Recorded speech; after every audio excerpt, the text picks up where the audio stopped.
It can be cruel, poetic, or blind. This isn't for you. You're one of those guys. He's a real curmudgeon. It's so dark. You got to see it in the darkest room available. Justice. The answer's justice.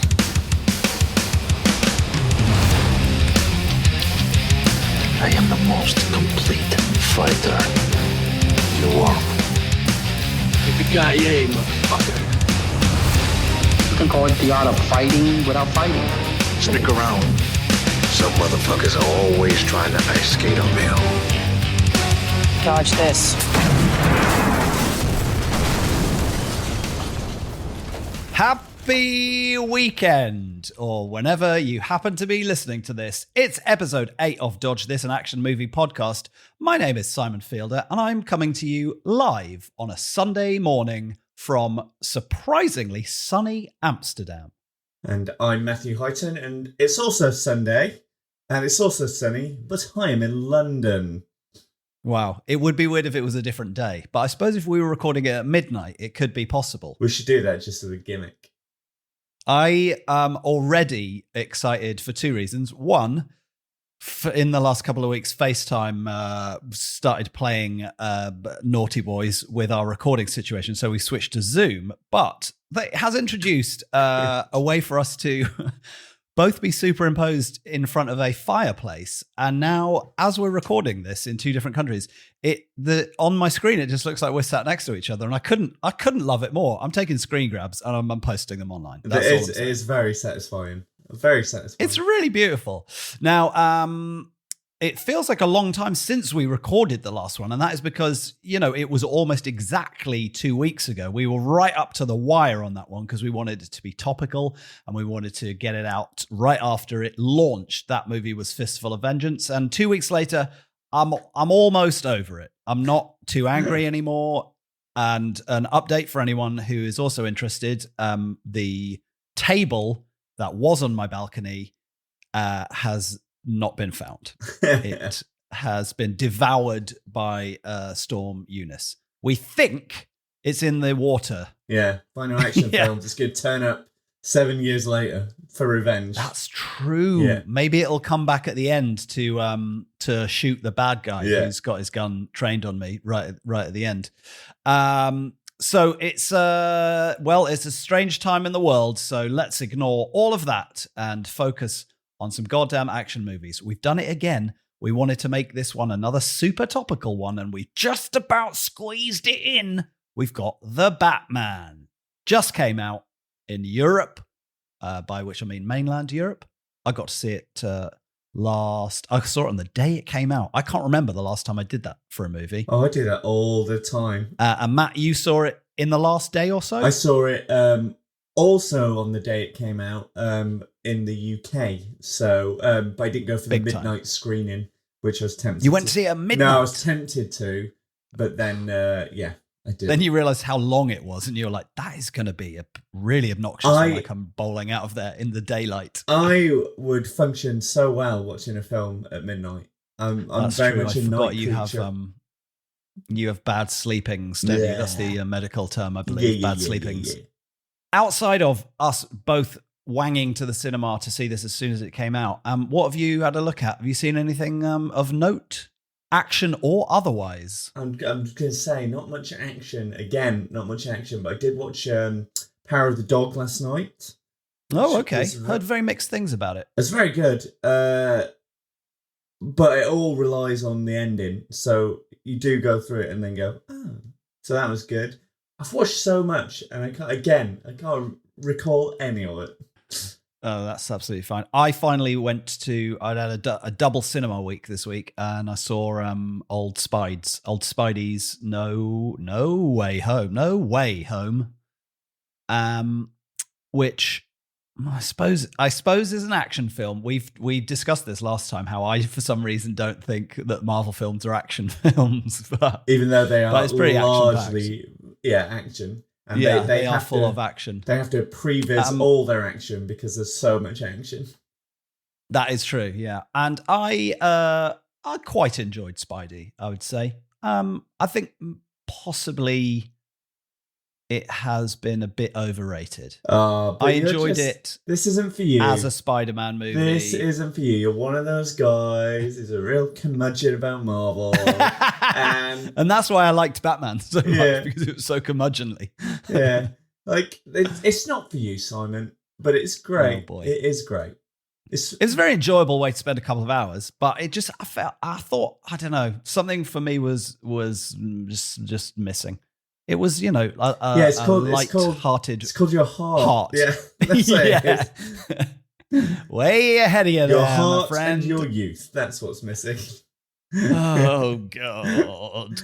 Let's end the podcast there. And well, we had a good run. We made it to episode 8. No, I thought it was good. I felt it lacked it didn't have anyone that we hadn't seen before. So there wasn't like, a new baddie. It was like that. It was like, it's so-and-so. Oh, it's so-and-so. Oh, it's so-and-so. And then it's like, But I liked and wasn't sure about it. It felt like a sort of conscious uncoupling of Spider-Man from the MCU. If you haven't seen it, no one dies or anything, but it feels like at the end it's like reset. But they have to reset Spider-Man to make, because Spider-Man is because it's Sony. Well, yes and no. Like, Spider-Man's interesting largely because there's a reason a lot of the time people just do the Uncle Ben story. Like, Spider-Man's got great villains and stuff, but Spider-Man is best when he is a local neighborhood Spider-Man. Like, that's when he works best. He has got absolutely the skills to pay the bills, but he works best on a local level. So when you're doing those big world-threatening stuff, there's only so far you can take Spider-Man before he has to be a full-time Avenger and stuff like that and go down that sort of road. Whereas to keep the heart with the characters, you gotta give him, the underdog. He's always got to be the underdog. And the easiest way to do that is to reset him, shove him back into college, maybe give him a job at the Daily Bugle. We'll see. Oh, okay. We'll see. This is why it's good to have you here, Matt, because you've got the inside scoop on all the comic book things, which I feel like is going to be very useful for our feature presentation. Before that, though, shall we have a look at some trailers? Let's have a look at some trailers. Welcome to the party, pal! Quite a few trailers dropped in the last couple of weeks. I thought we were only going to have a couple, and then there was an embarrassment of riches towards the end. Let's do these in the order that they're written in the document. Keep it neat. Let's start with Black Crab, a straight to Netflix movie starring. Oh, how do you? Numi Rapace, is it? Rapace? Starring Nomnom Rapachay. I mean, that was if you're gonna say it wrong. Did I get it? Go all in. Yeah. There you go. Exactly. Numi. I committed to Numi. Yeah. Numi Rapachay. Great yes. name. The girl with all the tattoos, as she's best known. Yeah. I don't know. Maybe in Sweden she's very well known for other movies. I mean, she is in a lot. She's in a lot of movies. She's actually in another straight to Netflix action-y movie that I have not seen called Close. Have you seen that? Where she plays a bodyguard. It's been on my list for bloody ages. Yeah, I haven't got around to it. I don't know why. I keep seeing it and then I just go, nah, not today. I'll almost certainly add this to my list, and hopefully I'll get around to watching it. I suspect it's not as action a film as the trailer makes out. It looks like it's a post-apocalyptic movie where she goes on a mission to rescue her daughter. I will say this, there's not enough ice skates in action movies, and this one seems to feature quite a heavy amount of ice skating, so I've got a lot of time for that. One of the greatest action film quotes of all time is about ice skating. It's in the bloody titles of this show, if you'd ever listened to it. Yeah. I know it is. Hey, man. I've listened to the intro. That's as far as you got. As soon as he hears his own voice, he turns off. I can't listen to my own voice. It disgusts me. I'm sorry if it disgusts anyone listening, but personally, it does disgust me. Mate, if they're still here after 8 episodes, you know that they find it like a delicious cup of hot action tea being poured into. I've got a bit of a cold today, so it's even worse. Oh boy. And it's early on a Sunday morning. We're doing our absolute best here. We're clearly both drinking cups of coffee during the show. We're doing great. And as you'll see in the picture that I attached, we're sat in front of a lovely open fire. Exactly. Now, what do you reckon about Black Crab? I quite like the look of it. I probably will watch it. I will watch it. I really like the look of this. It's really weird though now. There's something about Netflix films that makes me think this is never going to be incredible. I don't know what it is. It's really horrible because they're putting out so much stuff. And maybe that's the issue, but there's just something sometimes where you just feel like they've churned it out a bit too quick, which always worries me. But this does look slick. I think it's the ones that feel like they've been designed by the algorithm, right? Yeah. Things like The Old Guard, where you're like, that feels like they've gone, what things do our viewers like? You know, comic booky, mythy things. Charlize Theron kicking people. Whereas this, it could be that, but because it's a Swedish movie, you wonder if it's just a Swedish movie that's been bought by Netflix. Been picked up, which is kind of hope. Which is probably better, right? If you let the Scandies make a movie, then it's probably like, it'll be surprising, dark, it won't have the Hollywood ending. Well, again, it looks like they've thought of a really good sort of visual treat, which is the ice and stuff. You get the idea that either war has created the end of the world or something like that. Oh, very topical, possibly. And then, I'm really into this. I really want to see what it is. It's piqued my curiosity. It looks nice. The cast looks great. I'm in. Great. That's a bloody great start for trailers. And that is an absolute check in the box of whoever edited that trailer. Next up, a movie called Spirit Walker from Korea, which I think has had some international release and has done sort of film festivals and things, but it's coming out in the UK this month, the month of March. This one, this just sort of hooks me in because I like the premise. Sounds great. Yeah. It's like Quantum Leap with knife fights. 12-hour Quantum Leap with the action looks like it's going to be good. Yeah, it looks like so. the fight scene's going to be good. But yeah, it's exactly that, isn't it? It's, the premise is great. It's sci-fi thrillery kind of vibes. There's such a beautiful sci-fi thriller vibes. To sum up, it's like a guy who every 12 hours finds himself in a different body. That's all we know really from the trailer. But with the added bonus is everyone's going, where is Ian? Which seems like the most... I know, he's also... he has one of those sort where of... is Ian? Old-fashioned names that I guess a lot of Asia take on board, like the old all the people in the old Hong Kong movies that are called like Jeffrey and stuff like that. Yeah, it's my middle name. Is your middle name Jeffrey? No, Ian. Oh, my middle name is Jeffrey. Wow, the middle guys. This is why people tune into this podcast for this sort of stuff. I'm definitely going to watch Spirit Walker. It looks I think intriguing. that's gonna be, I think the fights are going to be absolutely top notch. Fingers crossed. Korea does have quite a good pedigree with action things. They do love a bloody stabbing people up, though. They love a knife fight. Oof. Yeah, a little. Oh, yeah. Yeah. So stabby. But with a little, sci-fi twist, which I think is nice. I'm intrigued to see how that pans out. And visually looks quite cool as well, by the way. He doesn't just kind of go, oh boy. Like, it looks like, the SFX side of really things. coming in for the kids again. I fucking love Quantum Leap. It's being rebooted, mate. It's being rebooted. No, is it? I'm excited about it. I think that's one show that could benefit from a good reboot. Yeah, they're making a new show of it. Yeah. Okay. Is Scott Bakula gonna play the Al character? I think he's too old to even play the Al character now. Oof. It would be a good twist, though, wouldn't it? As long as he makes an appearance, I think we'll all be happy. He'll play Ziggy or something. No, yeah, that would be nice, actually. Yeah, okay. I'm open to a reboot. It's one of my favorite shows of all time. Okay, so many trailers to get through, and the next one is a big hitter, actually, which seemed to sort of come out of nowhere. It's Bullet Train, which coincidentally, I'm reading the book of currently. I read books very slowly. I've been reading it since about Christmas because I read about 4 books at the same time, and it takes me a year to get through them all. Because someone was like, "This is an absolute page turner," so started reading it. Quite enjoyable. Interested. Haven't got enough farther through the book. Such a page turner. it's been 3.5 months. That it's taken me 3 months to get through.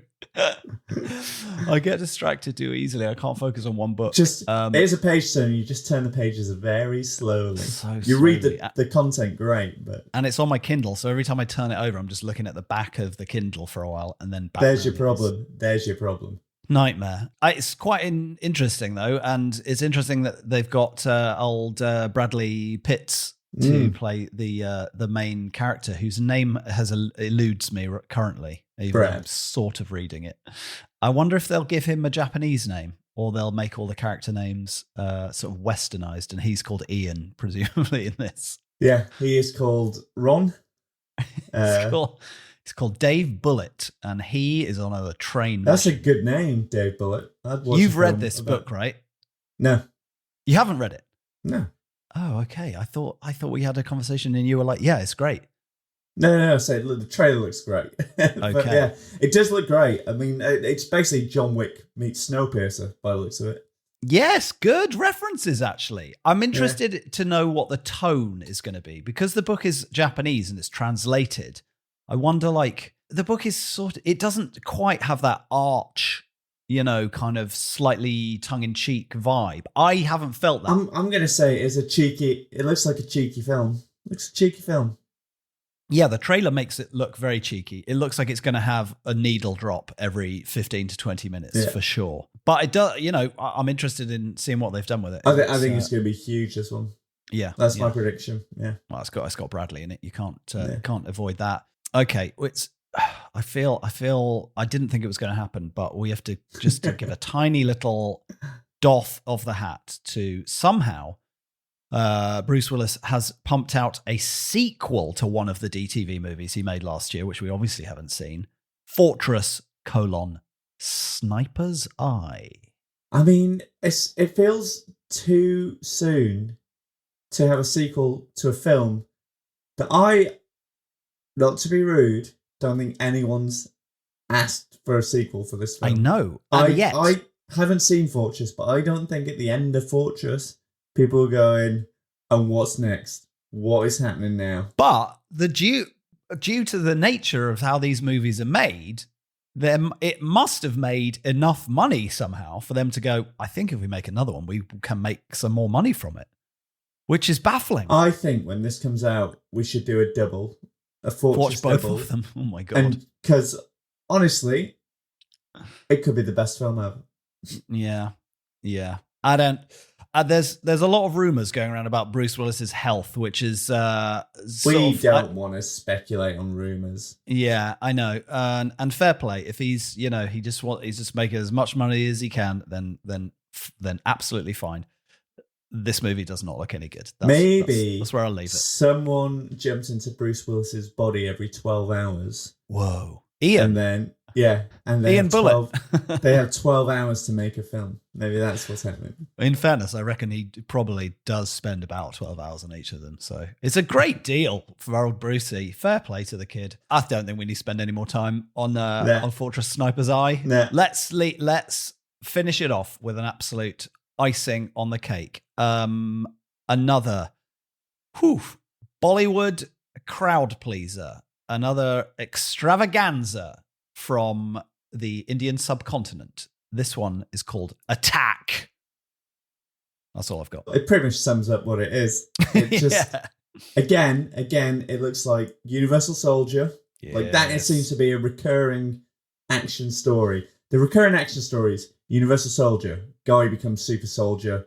They've clearly thrown a bit of PTSD in here, so he's got a heart and stuff like that. So he's not the killer robot machine they want.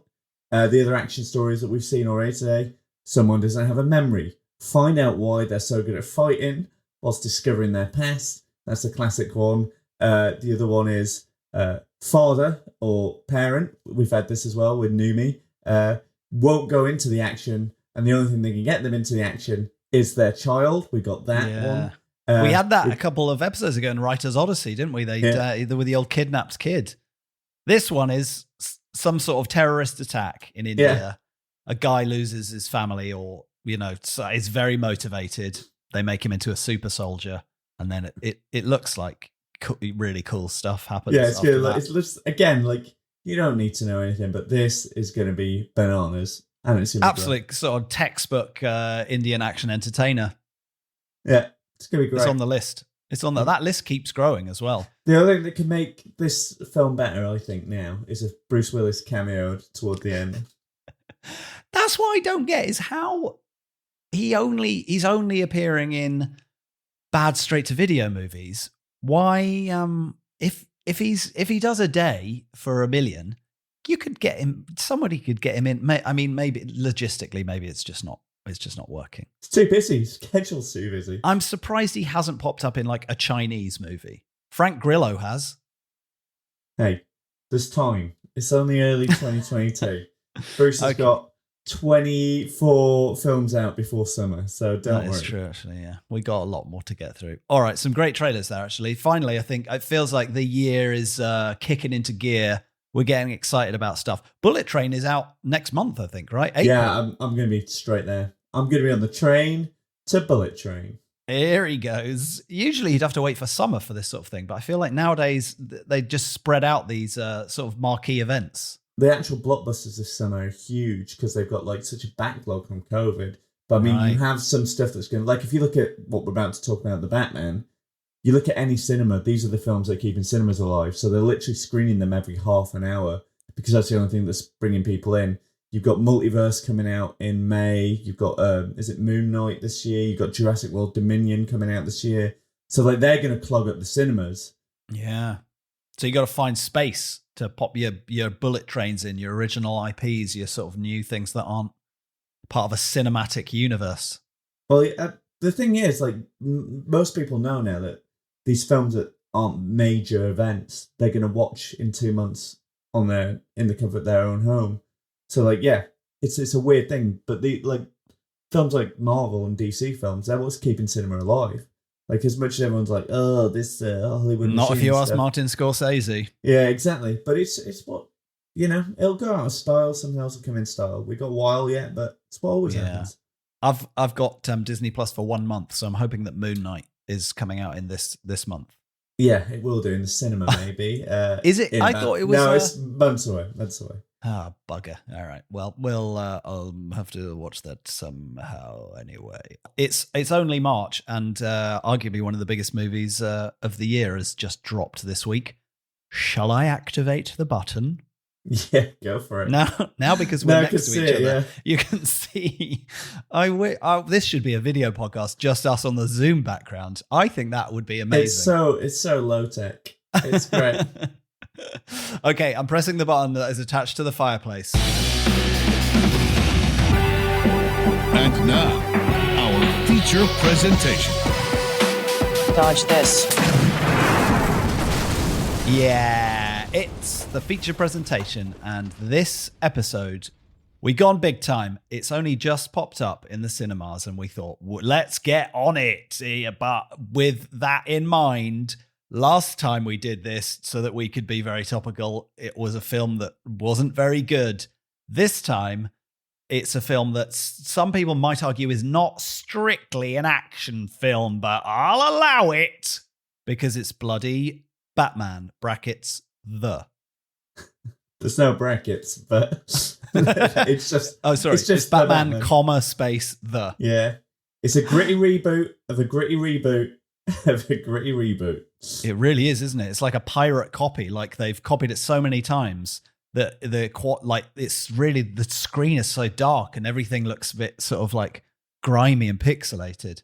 But deliberately. There's a meme going around at the moment, which is Dr. Manhattan going, it's 1984. I'm watching a gritty reboot of Batman. It's 2006. I'm watching a grittier reboot of Batman. It's just great. It's very good. Now, Matthew, you are the resident comic book expert. Happy with that? I mean, if I met an actual expert, I'd be all right. Fair enough. But out of the two of us, if one of us has a specialist subject of straight to video action movies, and one of us has a specialist subject of comic book and stuff, you are very much wearing the comic book hat. So why don't you tee us up to how we got to watching the Batman in the year of our Lord 2022? Well, this is an interesting one because obviously in the cinematic universe things, DC tried to launch Batman into the DCU with Ben Affleck. It didn't work great, and that is nothing down to Affleck. I think Affleck could have put in a very good Batman had he given the right films. Just the DCU is a bit joyless. So obviously Batman is hot property, and there is so much stuff in the Batman comic universe and other media that people are always looking for new stories, new ways to do it. Obviously, Nolan reinvented it massively. But yeah, there's something about Batman that's still... It's weird because Batman has been on screen in so many ways. You feel like there's every side of Batman's been done, but there's a few sort of 90s era Batman stuff, like The Long Halloween is a big influence on this, where people wanted to see that version of Batman on the screen. And that is essentially what Matt Hughes has. And that's when you say that, you mean that's like a graphic novel or comic book run? It's part of a trilogy of graphic novels. It's basically the first one is set in his first year, and then The Long Halloween is set in his second year. So essentially, in terms of canon, there's a thing in the Batman in universe called the Rogues Gallery, which is essentially all his supervillains are known as the Rogues Gallery. And in year 2, it's essentially where a lot of gangsters, you see this in the film, who are like big mob bosses or known criminals, go from being just a mobster to a supervillain. And that's kind of what year 2 is about. But at the same time, there's this overarching story about a serial killer called Holiday. So Batman is sort of going through baddie to baddie, solving crimes and getting involved in stuff. And Two-Face's origin story is in that version of Long Halloween. And they're trying to figure out who the Holiday Killer is. So essentially that is what the Batman is, except instead of Holiday, they've gone the Riddler. And but it's exactly the same thing, you know. Batman is still finding his feet, and he's still discovering what Gotham needs in terms of the Batman, and very much the hero that they deserve. Yeah, these other characters are crossing paths with him, but they don't have the notoriety that you know they will have one day. So that is essentially where it's like Batman Junior High. Yeah, kind of. But not. Yeah, I don't know what Junior High is in terms of. Yeah, Butch and Sundance, the early years. Yeah, nice. That's a deep cut, right? Yeah. Now I am not sort of super well versed in the graphic novel comic book world, but I've heard of Batman Year One, and I've heard of the concept of Batman, the world's greatest detective. And it feels like this is the sort of exploration of that. It's like we don't get to see his parents getting killed and him like being a sad orphan. It cuts straight to him being like, I've been dressing up as this thing for a couple of years. I'm still working it out. Even in the movie, he's got a little like diary, and he calls it the Gotham Project, right? Or Project Gotham. Yeah. So it's him kind of finding his feet as Batman and not being like, I've got this super high tech Bat cave. It's just all kind of like he's thrown together, and he's still working it out. And Alfred is like not really super on board with it. He's a bit like, come on, mate, you're fucking Tom Wayne's kid. You're meant to be doing all the Wayne Enterprise stuff. It's in that beautiful crossover where he hasn't balanced Bruce Wayne and seen the advantage of Bruce Wayne. That's partly what he... Yeah, Bruce Wayne doesn't really feature so much in this. You don't see old R-Pats as Bruce Wayne very much in this one, do you? Certainly not as much as you saw, Bale being the suave playboy. Which was one of the things in the Dark Knight Rises, the last of the Nolan trilogy, which I didn't get on with very well. I thought it was a good film, but I didn't because they went too far down that road. There's something in this film, there's one thing that annoys me in any Batman film, and that is when you see Batman just casually walking around with normal people. Because I think it really makes you go, oh yeah, this is ridiculous. This looks ridiculous. And no, like the last Nolan one had a lot of that. In fairness, in this movie, he is... Well, he doesn't walk around with normal people, but he does just walk around with the cops. Like he wanders around crime scenes like he's David Caruso. Yeah, he does a crime scene, but it's really great and stuff. But that again, like going back to what Batman is, like he was created for the detective comics. He is supposed to be the world's greatest detective, so he is supposed to solve things. He's supposed to be really good at spotting clues and stuff. And again, we've not seen that in this. And this is where I know you're going to want to talk about this, because Batman has essentially been a comic book action film for every iteration of that. Even if you look at Batman, even Batman and Robin and Batman Forever and those Batman films that are very cartoony, it was sort of action focused. Whereas this is, it's more of an action thriller. It's more of a neo-noir. Of all the Batmen that we've seen on screen, this probably has some of the least action. I mean, certainly in recent memory compared to the Snyders and the Nolans, this one is... Yeah.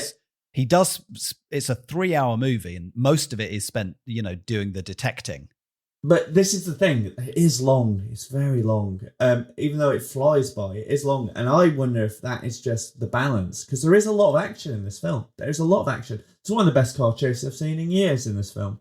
A lot of people very good car chase. Hated the new Batmobile. I loved it. Absolutely loved it. It does end with a big sort of spectacle. A big level from Arkham Asylum. Yes, several times during the movie, I was just reminded of the video games. I think Matt Hughes I haven't looked into this, but I wouldn't be surprised if Matt Hughes really likes Matt the Reeves. games. Matt Reeves. Oh my god. Is Matt Hughes someone that you went to school with? Yeah. Yeah. Someone I know. Matt Reeves. He clearly, I think the Arkham games have been a big influence. And the Arkham games, in terms of Batman canon, have been a big thing for this generation. They are amazing games with amazing stories. And again... Yeah, very successful, right? Again, they do exactly what this film does. They have an overarching storyline where a lot of villains appear throughout. And that's, again, the same thing. But there's a bit at the end, without spoiling, where he just does exactly what you do in one of the Arkham games by stringing up baddies. He looks around for clues, something flashes, and then he does a brawl. I think that's if it is a direct reference, I think it's really good to play to that sort of fan base, because a lot of people found Batman through those games. And the thing with those games that the films haven't had until hopefully this trilogy is there's a lot of Batman lore that is nuts, which is why I love the Suicide Squad, because they go into that side of DC that is bananas. The thing that's happened with every Batman iteration, except maybe the Snyder one, but the Snyder one is just not in my taste palette. Yeah, full disclosure, I haven't seen any of the Snyder Batmans. Yeah, in spite of, I would say I'm a fan of the character of Batman in movie and TV form, but I remember once sitting down, pressing play on Batman vs Superman, the director's cut, and then I was like, this is 3 hours 45 minutes long, and every single person has told me it's a piece of shit, and I was like, what am I doing? I'm not doing it. Yeah, I mean, again, to Schneider's credit, he clearly knows all the Justice League and all that stuff. There's a bit of it just feels like there's some soul missing in that, and sometimes it feels like it's written by a teenage boy. But it's tricky because I had to fight my better judgment. I was like, I do want to see Batman doing stuff. You should do, because they're not without merit. There are good bits. They're just 4 hours though, mate. That is a lot. They don't give enough love to their characters. I think that's the problem. Whereas this is very character driven. It's all about its characters. Even the villains have arcs, which I know is a debate in Hollywood at the moment that not all villains need arcs, but redemption arcs. Luckily, they don't have those in this. But, right, we're not going that far. They do feel like very whole characters, and you can feel their motivations bubbling underneath them, which is a great thing. And going back to the action, which is obviously the thing we want to talk about, I think there's a lot of action in this film. I just think that they balance it so well with that gritty sort of gothic style. They just feel more absent than in other Batman films. But I mean, when the action comes, two things that jump out. There's a fight in the subway. There's a fight, a strobe fight in a dark club. They're both incredible set pieces. Really good. Yeah, there's some really nice bits, yeah. And Batman is something that did great in this is his armor is what's keeping him alive. So he's not moving like a slick sort of, kung fu or anything like that. He's got that gritty, he's a brawler. No, he's just a bulletproof guy. He's an absolute brawler. There's a bit at the end, again, no spoilers, but something happens to make him go berserk.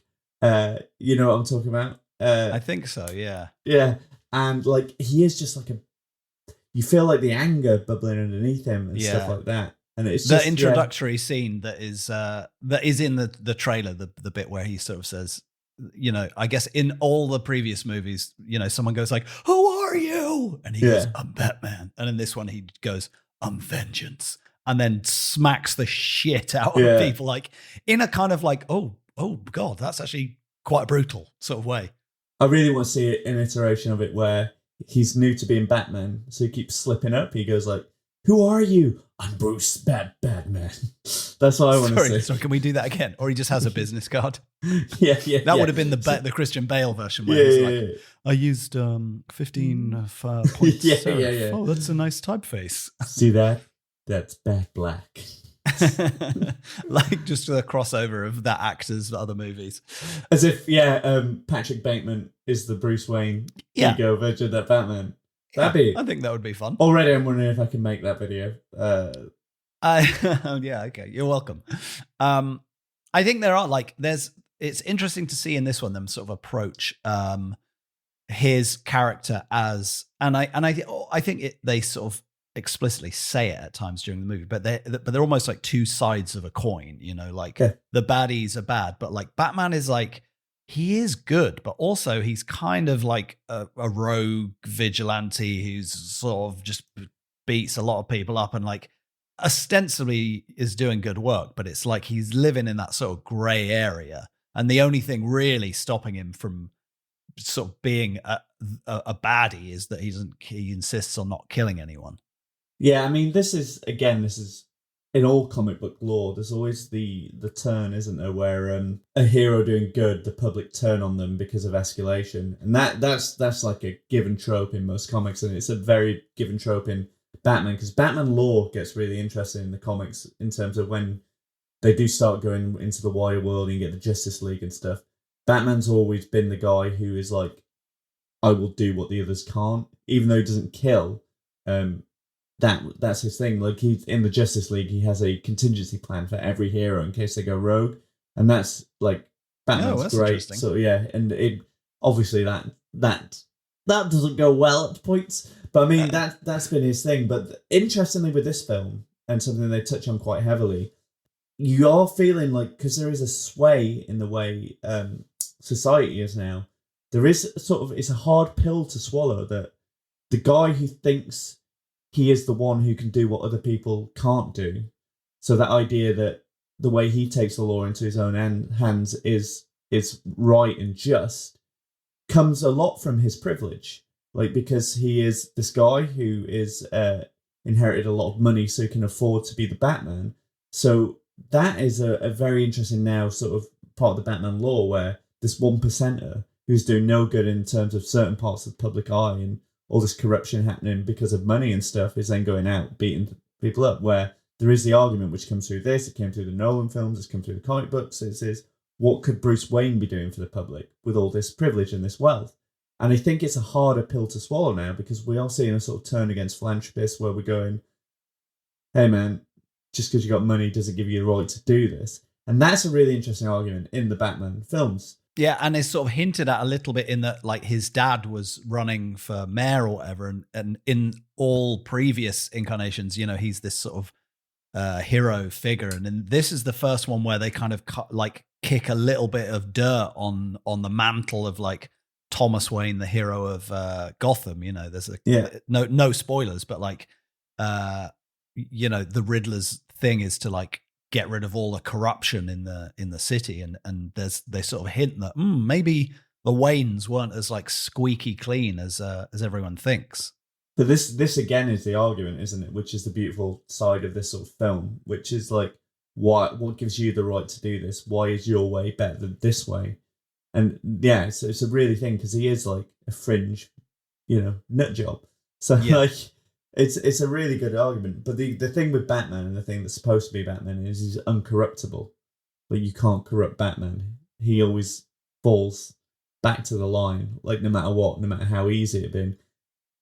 You know, Dick Grayson in later iterations, slightly corruptible, less. Oh no, is he? Only not fully, but in some of the Titans and stuff, he's a bit more joyous and a bit more rebellious.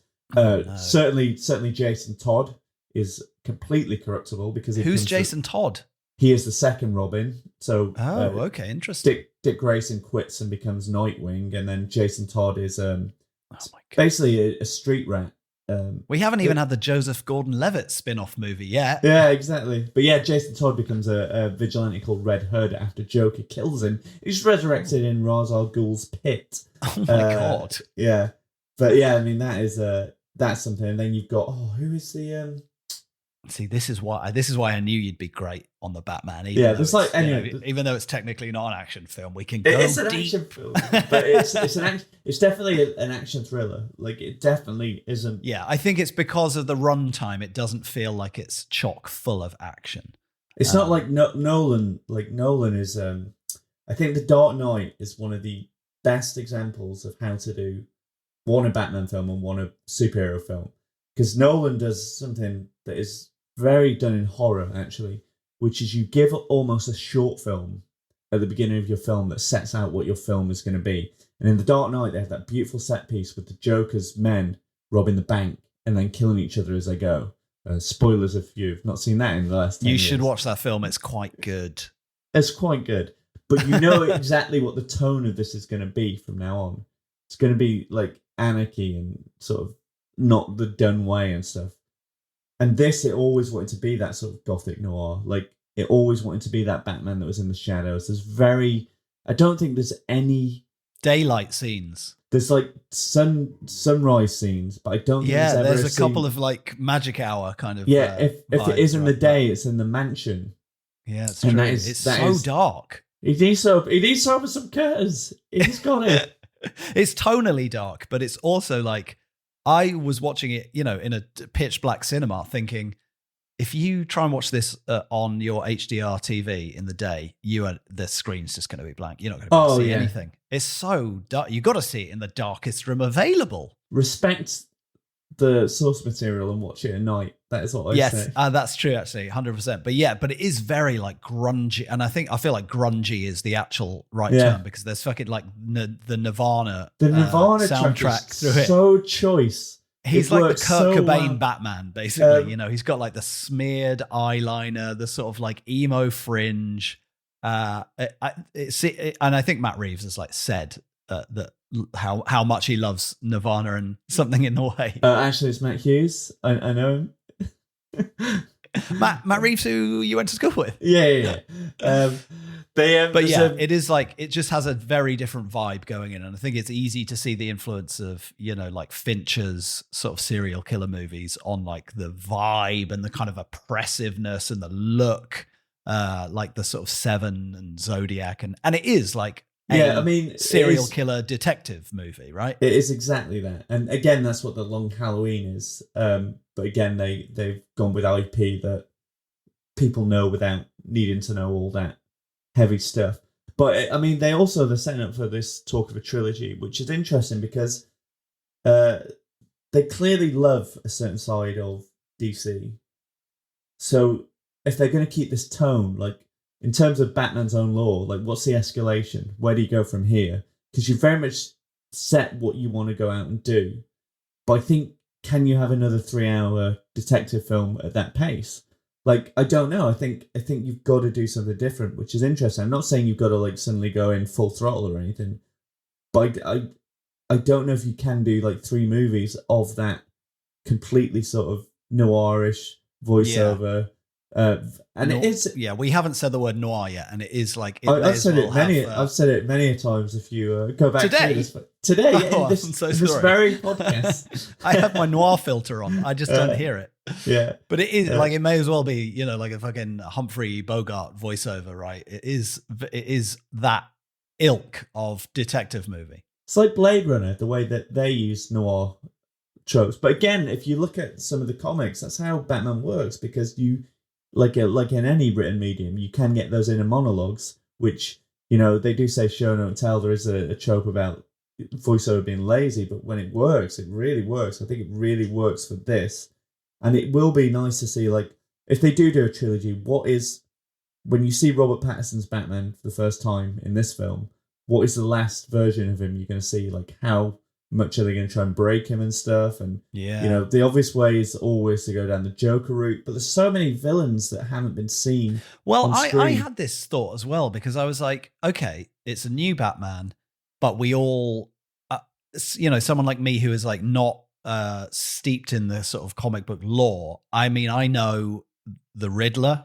I basically know most of the villains from the Adam West TV show, right? Like the top line. Generally, villains. that is the rule, is if they made it into the Adam West TV show, they're one of the big ones. Oh, right. We've got Riddler, we've got Joker. I mean, we haven't mentioned Catwoman, her sort of appearance in the, I would say the least Catwoman-like guys in this movie, in that she's sort of a cat burglar. But that's we all how, know it's Catwoman. That's how Catwoman starts. And again, and same with Penguin. We haven't mentioned Penguin, and fucking hell, Colin Farrell is incredible as Penguin. He goes full... It's not a bad performance in this film. Like, Dano really dials it up when you see him at the end. But Colin Farrell was a standout performance. Like, he played really it good. So well. And John Turturro is great as well, I think. In terms of that rogues gallery, sorry, I realised I can't stop this thought. In terms of the rogues gallery of those three villains in it, Riddler, Penguin, Catwoman, the big ones, none of them have stepped into those guises yet. They're just testing them out. It's like they put on the clothes for the first time, so they're not supposed to be ready-made doing it. They're like a year behind Batman. They're also just starting what is going to be their career in this thing. Like Catwoman, again, she's a cat burglar, but she also has always been like an anti-hero as well. She always teamed up with Batman, already started that. Penguin moving through the ranks of the mob society to make way for what becomes him. Like the Iceberg Lounge as well, if you get really into Batman nerd stuff. What they did with the Iceberg Lounge is incredible, because it was something that was invented for like the 20s or the 40s or whenever. Like that really old image of gangsters, like the Great Depression, like, well, a little bit of razzmatazz, yeah. Right, like the tables flip over and become gambling tables. That sort of thing. And now it's like a proper full-on techno place. Yeah, it has to be though, right? It has to be. I do think Colin Farrell is very good in this. Like, if you didn't know, you can see it in his eyes. He's got Colin Farrell's eyes, but the rest of him just looks, well, he looks like sort of the Penguin via Robert De Niro's Jake LaMotta. Raging Bull. He's sort of channeling that character, I think. Yeah. I didn't know John Turturro was in it going in. I think he's very good as the sort of paternal figure, gangster, sort of like, oh, he can be nice. Oh gosh, he's hard. Yeah, I mean, Falcone is a very good baddie. But again, that is Batman lore. Falcone and Maroni, can't remember the name then. Those are the two big gangsters in Batman who mark the old world before gangsters become comic books. Yeah, and they were in Begins, right? But yeah, again, that is like Batman. Batman appears, puts the cowl on, and so it escalates the type of crime that comes to Gotham. So instead of being this old mob versus the police, it becomes this sort of, big... Liked Jeffrey Wright in this as well. I liked, it's sort of like, it's almost a bit like a sort of duo, you know, like a buddy cop movie. Again, that's Batman comics, but it's the most we've seen him like properly sort of collaboratively working with old Commissioner G, right? No, the whole Nolan trilogy was that. The whole Nolan trilogy was supposed to be about there's like a triangle between him and Harvey Dent and Commissioner Gordon, right? And Harvey Dent is supposed to be the best of them, which again, going back to what we were talking about before, is why he's the one to corrupt. So Harvey Dent becoming Two-Face. And his face comes off. Shows that, like, even those who try to be pure are ultimately doomed. So, like, dipped in acid. That was the interesting thing about them not going with Harvey Dent as the DEA and stuff like that, which would have been the logical place. Again, going back to Long Halloween, that's what's happening in there. So, yeah, but I mean, it is, like, kind of that good cop, bad cop relationship, which again has always been what it's been in the comics. Yeah, and I know Oldman was in them a lot, but I felt like in this one it was about those two sort of trying to solve this crime together. You know, I felt like Jeffrey Wright gets a lot of screen time doing detecting, as does R. Pats doing Batman detecting. Yeah. Has he ever been up against Sherlock Holmes in terms of world's greatest detectives? Has there ever been a detective off? I don't know. Do you know what? There's so many weird Batman things. That feels like there must have been a crossover at some point. Batman's been a vampire. There's been Dracula in it. He's gone up against aliens and Predator, I think. I know Superman. I'm not ready for that. Yeah, there's loads, so possibly. I think the vibe that we're getting from this is that we did both very much enjoy it. I thought it was a nice take on Batman that I sort of hadn't seen before. It was nice that we didn't have to do, I suppose, in much the same way with the latest incarnation of Spider-Man, we didn't have to do the sort of origin. We just started. There's a really good phrase that I learned recently: in media res. Ooh. You sort of arrive as the story's already started. We don't have to see his parents getting killed and him learning to be Batman, but it's quite nice. We've never seen him like just finding his bat feet, which was nice. We've not seen Gotham look as sort of shitty and grimy as that before. Never seeing it in the daylight. But Burton was close. Yeah, I suppose Burton was, but his was a bit more like Technicolor and Burton-y, right? I mean, I haven't watched the Burton one for a long time. There's a million nerds listening going, you haven't seen it like that. We have for years. Yeah, apologies. Also, did I imagine that Michael Keaton was going to be in this movie? Michael Keaton's going to be in Flash because they're going to do their version of the multiverse, which is a Flashpoint story. Ooh. So, where Flash runs so fast, he breaks dimensions. And he meets an old Batman. Yeah, which is, again, Batman in the future, Christ. They've been touting for a while, which is a whole other arm of DC. I don't know how I feel about the multiverse. It feels like too much. It's madness, I hear. It's just like all bets are off. I mean, it's, we just having seen Spider-Man, it's just like, what is happening? I guess this is all fine, but also anytime anyone dies, you're like, well, I mean, they don't have to be dead now, do they? But this has existed in every media before these films. This is the interesting thing, which is, again, like kids today are so versed in this stuff. Like people like me who read comics in the 90s, and there's a whole generation before that of like. I read the Beano, but no one's really making movies from that, apart from Dennis the Menace. Yeah, but I don't know where to go with that.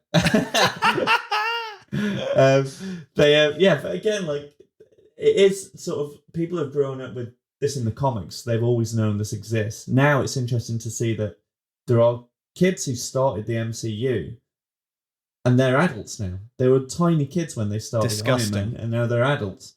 Like, so their whole idea that this is too much is no, because they've grown up with it. So it's hard for someone who wants to like come into it now because they've got so much to go through. Yeah.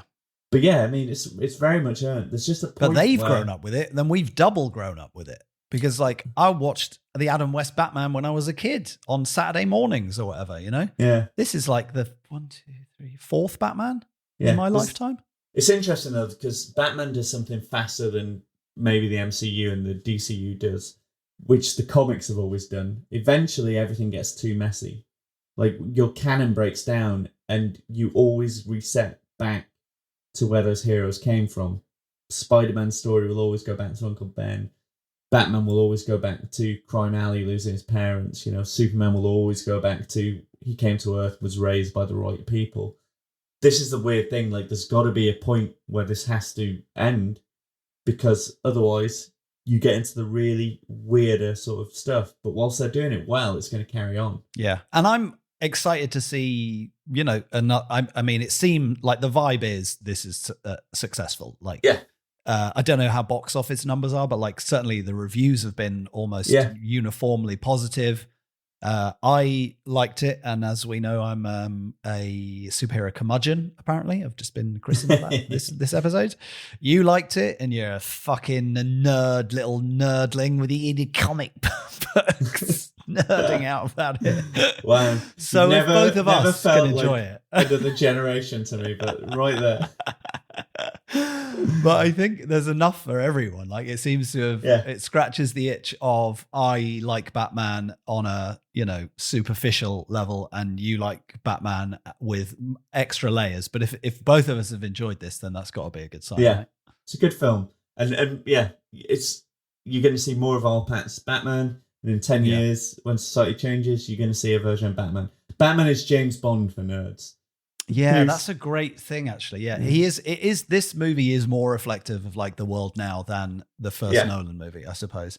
The only thing that, this feels like a stupid thing, but there's like, you know, the tease of the character that we don't see that Riddler has a little chat with when he's in Arkham, and it's like, you know, it's who everyone. Well, there's only 3 fucking Batman villains that anyone who doesn't know Batman knows, right? So I was like, do we already need another Joker? Again, this is a whole conversation, but in this terms of this Batman, like, yes, like normally I'd say do someone else, but unfortunately that is, you know, we have to see like the beginning of the Joker. Even though we just had a movie where we saw the different beginning of a different Joker, I suppose. But you have to see the thing that makes Batman, you know, almost crosses lines, and it's always the Joker. Like the antagonist to his protagonist. I want to see a new Mr. Freeze and Poison Ivy. They've not been done since they were done terribly. I'd love to see a good like Victor Freeze. I think done right, he could be incredible. Yeah, I have no idea what he's meant to be like. I've just seen a lot of memes and clips of Arnie. I don't even think I've seen that whole movie. Yeah, that's great. Is it?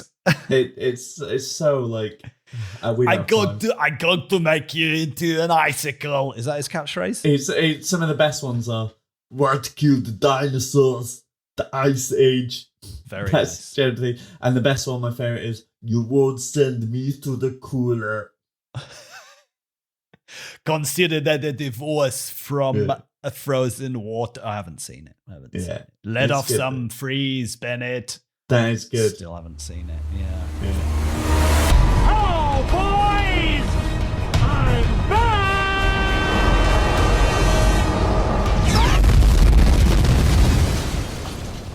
Should we wrap this up? I feel like it's been a nice palate cleanser, actually, after last episode's disappointment. It's a joy to talk about, which means I enjoyed it. Because I came out of it going, I wasn't sure about the third act, but the longer I've been away from it, the more I enjoyed it. And weirdly, I thought it was because the film was so long and they tagged on another ending. I spoke to very good comedian Stuart Laws, and he said something that really nailed it, which was, to be honest, it needed another half an hour to really have that ending land. And he's right. Like, there's so much good stuff before it that the ending felt like it didn't have enough time, which is mad. Yeah, hard to argue with that as a point. But to counterpoint that, it's 3 hours long. It is a bit long, yeah. There's not... I did enjoy most of it, and only occasionally I had the thought of, goodness, this seems to be going on for quite a long time. Which makes me think, like, on a sort of purely like visceral, emotional level, my enjoyment of it might have been more if they'd shaved 20 minutes off. But maybe that is just how long you need to like cover all the beats and fit that whole story in. But again, like now, whatever they go into next, it's all ready. So that's true. Yeah, obviously the first one in a quote unquote new franchise or new telling of the story needs to set up who this character in this world is and how they approach it. So maybe the next one will just be 2 hours 40, like an average Marvel movie. Remember when movies were 90 minutes? That's the only good thing about Fistful of Vengeance. Either way, I liked it. I know we don't rate movies, but like I think it's as good for a 4-star. I gave it a 4 in my brain. Yeah, I'll give it a 4. Before we stop talking about Batman, let me just see if I can grab this dial on the Zoom background to activate. It's the action replay moment. And I feel that we haven't really got into the weeds on the actual action beats of this movie since we've talked about it as a whole so much. But my standout action moment, and it is glimpsed in the trailer, is a bit where it's very dark and people have guns and Batman, as we know, does not have guns. I will say this about this movie. I know he doesn't like guns, but he fucking loves getting shot. He gets shot a lot in this film. No one shoots him in the jaw. I know. I'm like, it's lucky all the shotguns aren't shooting pellets and are just shooting single bullets that bounce off his armor and they don't just spray all over his body and face. But there's a very good bit in like a dark corridor that you glimpse in the trailer, so no spoilers, where people have like machine guns and he just goes absolutely ham on them. And like visually, it looks very cool. And also reminded me a little bit of one of Matthew's favorite films, Equilibrium. Oh. Also ties into Christian Bale. Imagine the Equilibrium Batman. Let's never imagine that. Did you have an action replay moment, Matt, out of the 3 hours? There's a lot of things that stand out. Two things to point out. First of all, I like the nod to the Adam West series where they showed the bust from the... I thought that. Yeah, that was nice. I was like, is that and the the little... phone, the bust the flip phone. and the beep? Yeah, that was nice. Very nice. I'm glad I twigged that. So not an action replay, just a replay.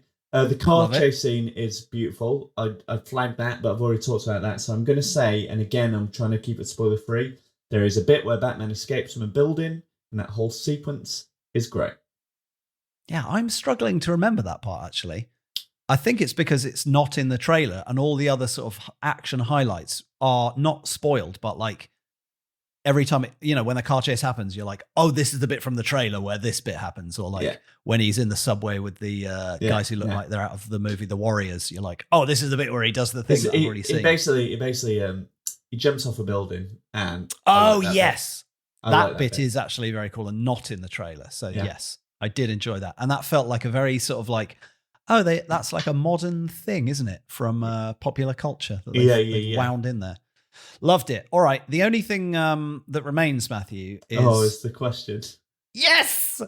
Sadly, they're just over the other side of the room. So Phil for 20 seconds, mate. What I love about this is I am going to fill for 20 seconds, but Simon is going to edit this podcast, so he can just cut straight to it without any need for any of that bit. Hey, Took Simon. my headphones off, so I'm a bit worried about what Matt might have actually said. You can see these now if I can see them, but blur them the out. No one else can. Okay, audio wait, medium I'm holding them up and I'm going to do a screen grab. Look at your camera, Matt. This will be it. Love it.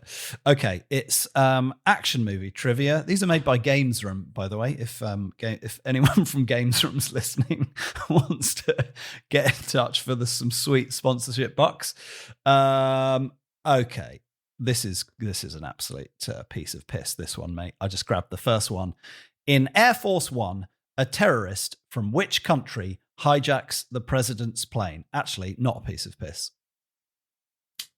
I don't think I've ever seen Air Force One. Have you not? No, Oh, missed it. That was a solid 90s Yeah, action thriller classic. Give me I the don't know the options. answer, actually. Give me the Okay, options are Belarus, Afghanistan, Kazakhstan, and Ukraine. Oh, God, I could have picked any fucking question. Yeah. I feel like I'm going to say Belarus. That was one that jumped out. It's Kazakhstan, Matt. Oh. It's Kazakhstan. Again, Sorry. yeah. Given the state of the globe. Yeah, I mean, the answer could have been worse, to be fair. Unfortunately, that means you have forfeited your place. And next week, I'll be doing the podcast with Ian Bullitt. So I love Ian. He gets a fortnight off. If anyone's going to take over from me, I want it to be Ian. Yeah, good lad, actually, Ian Bullitt. Hey, that's the end of episode 8. Yeah. If you've seen The Batman, why not let us know what you think? And if you've seen any other trailers or action movies that we haven't mentioned, touched upon, or haven't entered our priff, let us know. You can find me, Simon Fielder, on Instagram, Twitter, and all the stuff at Simon Fielder, spelled Feilder. And you can find me in the shadows. Oh, no. Yeah. He's the hero that we need. He's not the podcast He's not the host hero we need.